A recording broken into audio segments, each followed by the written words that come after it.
Hey, what's up? What's up? What's up? What's up? What's up? Good people, it's your girl KB. You know what I do, you know why I do it. It's Tuesday morning, August 22nd, and it is 3:36 in the a.m. Um, yeah, let me just put this out here. You know, I shared that I preach what's considered radical inclusivity. You know, that being said, I take into consideration brother and sisterhood and interconnectedness. I post from Buddhist teachings, I post from Islamic teachings, I post from Jewish teachings, you know, and the one thing that we all have in common is a love for God. Amen. And I don't ever want to get into a conversation where, you know, it leads to my God is better than your God. Now, what I do believe is that Jesus is the only deity that claimed the ability for redemption and to eradicate sin.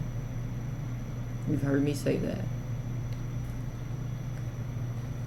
I am not knocking anyone else's belief construct. We all have the concept of God in mind, and that is why we worship. We all have the concept of faith in mind. That's why we worship, or that's why we engage in certain practices. Amen. So that being said, I just read this Quran quote. Let me pull it up. It says, "You surely know that you were created. Why then do you not reflect on your creation? Consider the seeds that you sow. Do you make them grow, or do we? If we wanted, we could turn your harvest into chaff. Filled with horror, you would exclaim, 'We cannot pay our debts. We have been robbed.'" Now, the line that stood out for me is consider the seeds you sow.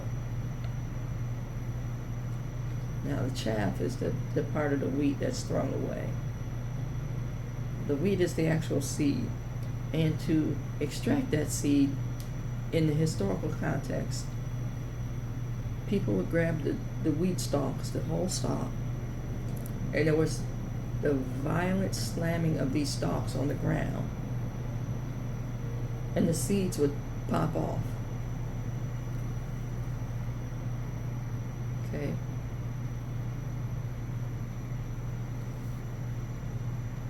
Are you the wheat? No. At times we're the chaff, the part that you throw away.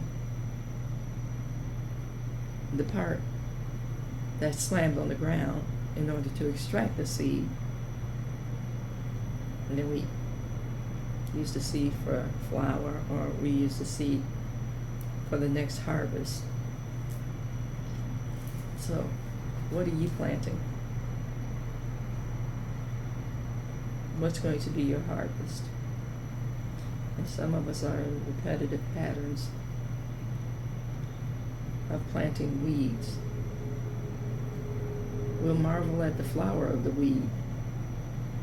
Oh, isn't that a pretty flower?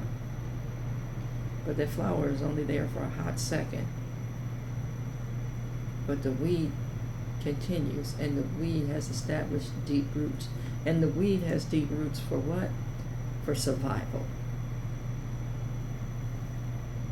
And that's how sin shows up, man. It has deep roots because it plans on hanging on.